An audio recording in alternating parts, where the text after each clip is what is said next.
दोस्तों, दिनाक्षी short hand में आपका स्वागत है। अगर आप चैनल पर नए हैं तो चैनल को सब्सक्राइब करें और बेल आइकन जरूर दबाएं। आज की संपादकीय डिक्टेशन 674 शब्दों की एक डिक्टेशन रहेगी जो कि 80 शब्द प्रति मिनट की गति से बोली जाएगी। अगर आपको उस डिक्टेशन की स्पीड को 100 शब्द प्रति मिनट करना हो तो आप YouTube पर स्पीड के ऑप्शन में जाकर स्पीड को 1.25 कर सकते हैं। इस डिक्टेशन की डेमो आउटलाइंस आप हमारे टेलीग्राम ग्रुप से प्राप्त कर सकते हैं। और अगर आपको इस संपूर्ण संपादकीय मैटर की सभी एडवांस आउटलाइंस और वाक्यांश की आवश्यकता है तो आप हमारा स्पेशल पेड बैच ज्वाइन कर सकते हैं। हमारे पेड बैच में दी गई एडवांस आउटलाइंस और वाक्यांश की सहायता से आप शॉर्ट हैंड को 120 प्लस की गति में लिखने में सक्षम होंगे। इस बैच को ज्वाइन करने के लिए आप डिस्क्रिप्शन बॉक्स में दिए गए मोबाइल नंबर पर व्हाट्सएप कर सकते हैं। तो चलिए डिक्टेशन को स्टार्ट करते हैं। डिक्टेशन 5 सेकंड बाद स्टार्ट होगी। Ready, start. अपनी स्वतंत्रता के 75 वर्ष पूरे कर हम एक ऐसे नए कालखंड में प्रवेश करने जा रहे हैं जहां चुनौतियों के साथ असीम संभावनाएं हमारे भाग्य का निर्धारण करने के लिए प्रतीक्षारत हैं। हमें न केवल यह सुनिश्चित करना होगा कि इन संभावनाओं के अनुरूप ही आगे बढ़ें, बल्कि यह भी कि अपने अधिकारों को लेकर हम कितने सजग हैं उतने ही कर्तव्य के लिए भी हों। ऐसा करके ही हम उन सभी लक्ष्यों को प्राप्त कर सकते हैं जो अब कहीं अधिक निकट और आसान दिख रहे हैं। यह एक तथ्य है कि भारत अब एक बलशाली और वैभवशाली राष्ट्र है। विश्व समुदाय के बीच भारत की प्रतिष्ठा भी बढ़ी है और महत्ता भी। वस्तुतः इसी कारण विश्व समुदाय अब भारत के प्रति कहीं अधिक आशावान है। यह सहज सामान्य बात नहीं कि विश्व के प्रमुख राष्ट्र अब प्रत्येक अंतरराष्ट्रीय मामले में भारत का सहयोग और समर्थन लेना आवश्यक समझने लगे हैं। इसे हमने कोविड महामारी के रूप में सदी के सबसे बड़े संकट के समय भी देखा और यूक्रेन पर रूस के आक्रमण से उपजी परिस्थितियों के दौरान भी।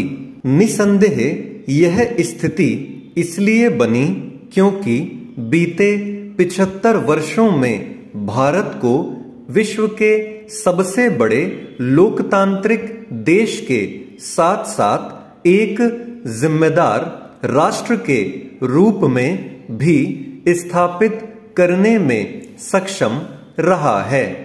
एक स्वतंत्र राष्ट्र के रूप में पिछले 75 वर्षों में हमने जो उपलब्धियां अर्जित की हैं उन पर गर्व करने के साथ हमें यह भी स्मरण रखना चाहिए कि हम हजारों वर्ष पुरानी सभ्यता एवं संस्कृति के वारिस हैं और भविष्य के भारत का निर्माण करते समय अपने उन उदात्त मूल्यों से विरत नहीं हो सकते जिनके कारण हमने विश्व में अपनी एक विशिष्ट छाप छोड़ी है।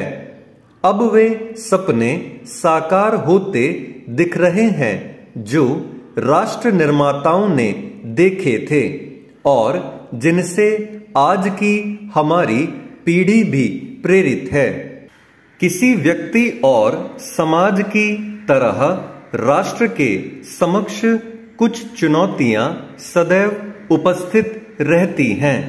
इन चुनौतियों का सामना तभी आसानी से किया जा सकता है जब राष्ट्र निर्माण के यज्ञ में देश की जनता भी भागीदार बनेगी और इस मूल मंत्र को आत्मसात करेगी कि कोई भी राष्ट्र तभी सबल और सफल बनकर विश्व को राह दिखा सकता है जब वहां के लोग एकजुट होकर उन समस्याओं के निदान में सहायक बनते हैं जो उनकी प्रगति में बाधक बनती रहती हैं। कोई भी देश हो, सब कुछ सरकार नहीं कर सकती। यह बात विश्व के अन्य देशों की तरह से भारत पर भी लागू होती है। ऐसे में आम जनता को अपने दायित्वों के निर्वहन के प्रति सक्रिय होना ही होगा। वास्तव में तभी स्वच्छ भारत और आत्मनिर्भर भारत सरीखे अभियान सही तरह से अंजाम तक पहुंच सकते हैं। हम भारत के लोगों के मन में राष्ट्र के प्रति समर्पण भाव न केवल होना चाहिए बल्कि वह दिखना भी चाहिए।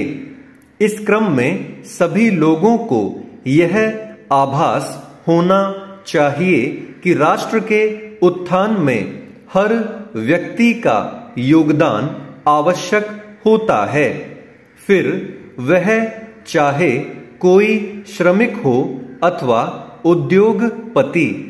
निश्चित रूप से हम अभी भी अशिक्षा और गरीबी जैसी समस्याओं से जूझ रहे हैं, लेकिन आज यह कहीं अधिक भरोसे के साथ कहा जा सकता है कि हम इन सभी समस्याओं से पीछा छुड़ाने के कहीं अधिक करीब पहुंच चुके हैं। जिस तरह हमें गरीबी, अशिक्षा और अन्य समस्याओं से पार पाना है, उसी तरह भ्रष्टाचार से भी। भ्रष्टाचार दीमक की तरह राष्ट्र को न केवल खोखला कर रहा है बल्कि उसके उत्थान को रोकने का भी काम कर रहा है। भ्रष्टाचार को समाप्त करने के लिए जितनी जिम्मेदारी शासन प्रशासन की है उतनी ही आम नागरिकों की भी। यदि आम नागरिक यह ठान ले कि भ्रष्टाचार का समूल नाश करना है तो ऐसा किया जाना असंभव नहीं।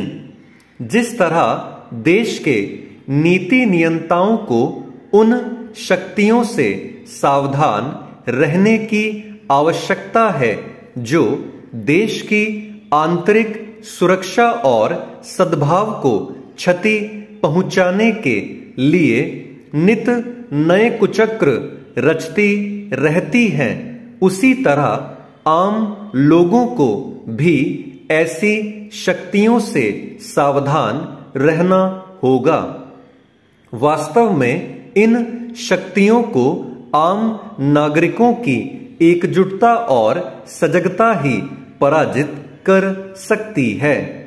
यह कठिन कार्य नहीं, बशर्ते देश का हर नागरिक यह संकल्प ले कि उसे राष्ट्रीय हितों की रक्षा को सर्वोच्च प्राथमिकता देनी है।